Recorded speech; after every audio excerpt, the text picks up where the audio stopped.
Hello, everybody. Welcome to this week's Wisdom Wednesday. My name is Kristen Gear. I am the Director of Operations and one of the two managing directors for BNI Arizona.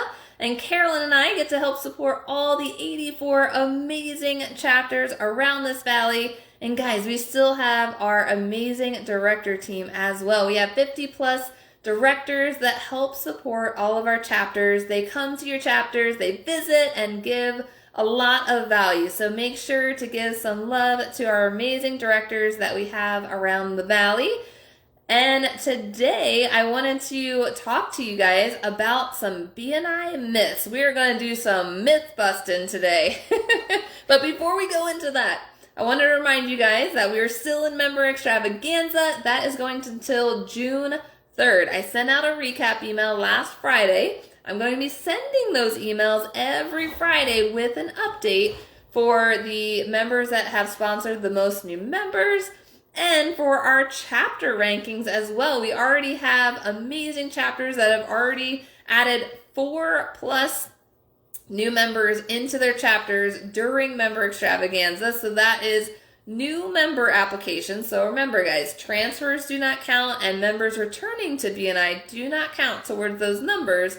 So as you can imagine, those numbers are lower because we've had a lot of activity in our chapters all over the valley. So that is super exciting, guys.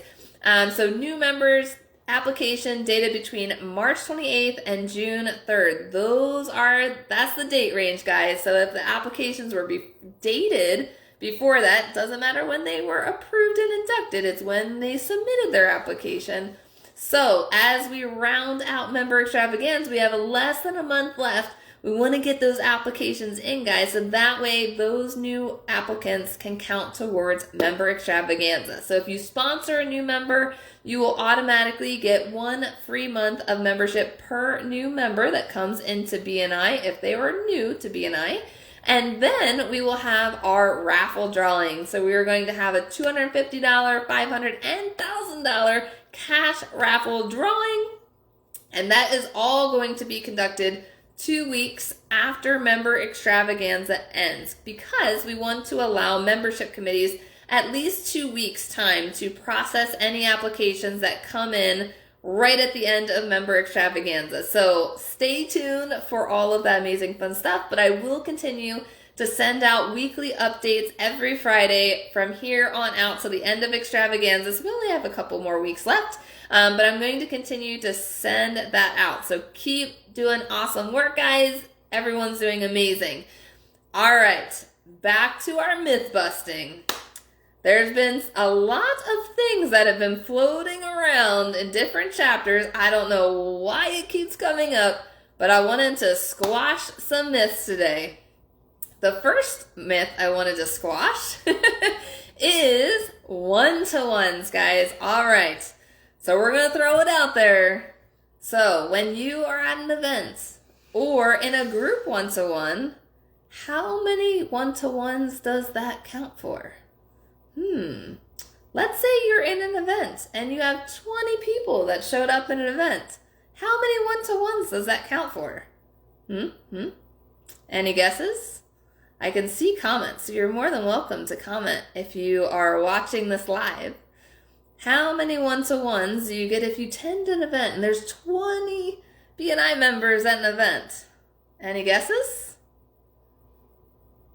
Well, guys, that counts as one-to-one for an event. And for a group one-to-one, the max one-to-ones that you can count for a group one-to-one is 2, because how that works is usually for a bigger chapter event, the VP can go in and mark every member that attended one-to-one. And if you have a group one-to-one, let's say you have a big power team meeting or you have a coffee event for your chapter. What a lot of chapters have done is they will submit a one-to-one for the person that's sitting next to them. So at the very most, that counts as 2 one-to-ones because you're going around the circle and submitting the one-to-one for the next person next to you. So what it doesn't count is if you go to an event and there's 20 people there, it does not count as 20 one-to-ones, guys. That's not how it works. We want to make sure that we are submitting one-to-ones for meetings that are of value. So one-to-one is at least 30 minutes to an hour long, that you're having strategic conversations with each other. And most importantly, it's even best to utilize the BNI tools such as the Gains form or the Power One-to-One form. So it's super important that we are really making sure that we're counting those one-to-ones legitimately.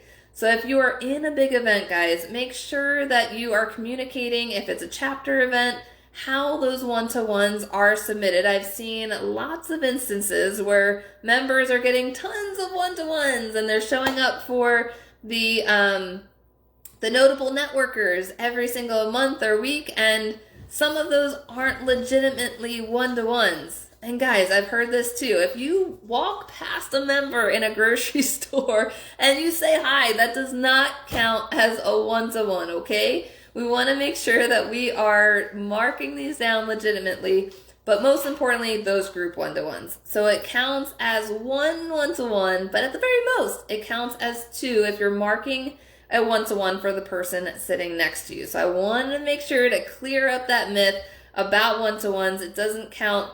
You don't get a one-to-one for every single one-to-one with a person that you see in vicinity of you, okay? All right, so the next myth is about chapter education units. So I've been hearing this a lot lately, and so chapter education units is different from continuing education units. So I know a lot of professions have continuing education units for their professions, such as classes that they need to take or different things that are associated with their own profession. Now, those do not count as BNI chapter education units. So chapter education units need to be business networking related. So for example, I was a massage therapist and I had to take courses to keep my license active. Those were my continuing educations that I needed for my profession. Now, all of those continuing education hours, I did not submit as my chapter education units for my chapter. So some things that do count towards chapter education. So this Wisdom Wednesday, guys, this Wisdom Wednesday is the only chapter education unit that counts as one chapter education unit that is less than an hour in length. So if you are listening to podcasts, because I've seen a huge number of chapter education units for some members, and I believe that they're counting each podcast as a chapter education unit. So we want to watch that. So one chapter education unit equals 1 hour of time. So we want to keep that in mind as we report our chapter education units. We want to make sure that they are legitimate, guys.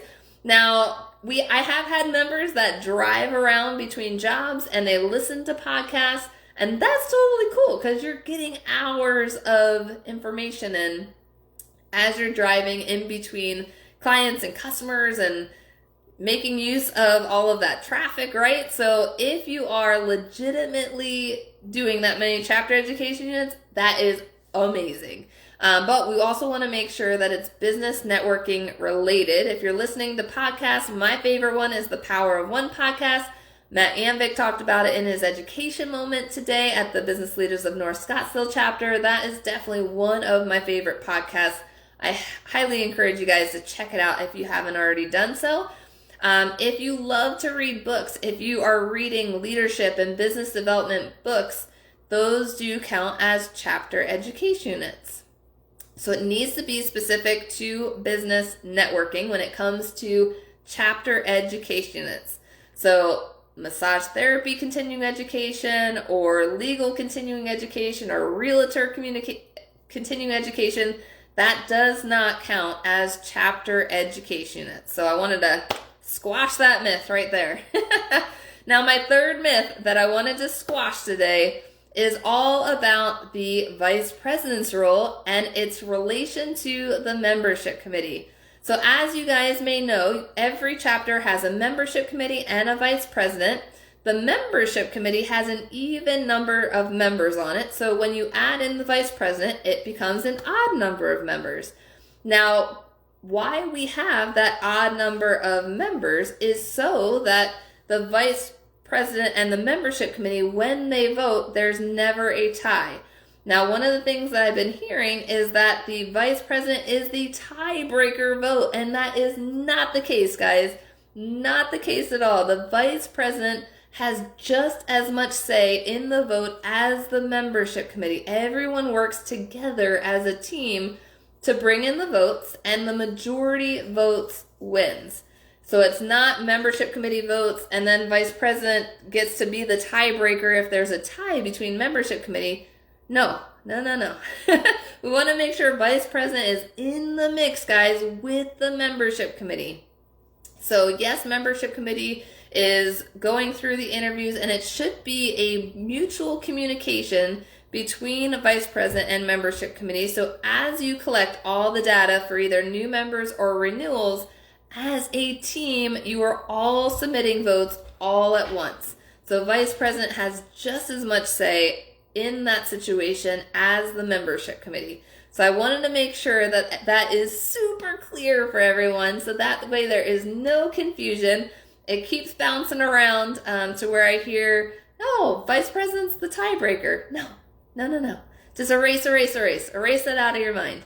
Vice president and membership committee work together. It even states in the leadership team manual under the membership committee section that the vice president is part of the team. They're part of that whole process.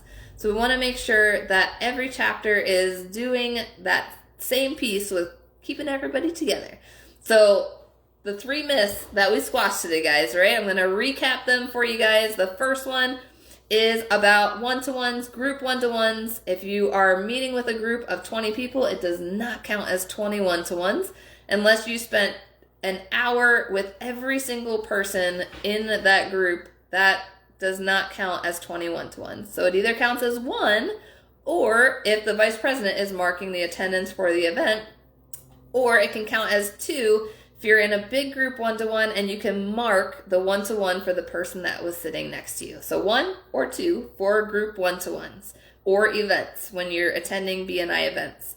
Now, the second myth that we squashed was CEUs. So they are chapter education units, not continuing education units. So your own professions, continuing education units do not count towards those numbers. It only counts if it's business networking related for chapter education units. And our third myth of the day was about the VP. They are not the tiebreaker vote when it comes to membership committee decisions. They are part of the membership committee, and everyone gets an equal say in the voting process for membership committee related items. So those are the 3 myths, guys. If you have any questions about that, please reach out to me and let me know. I'm happy to help. And as a reminder, guys, we talked about Member Extravaganza. Go until June 3rd and check out the BNI Arizona calendar if you need to complete your Member Success Program training. We have amazing dates on the calendar, both online and in person now. So check it out. And if you have additional questions, let me know. Thanks so much, guys. And thank you for attending this week's edition of Wisdom Wednesday. And remember to record 1 chapter education unit for watching. Thanks so much, guys. We'll see you next week.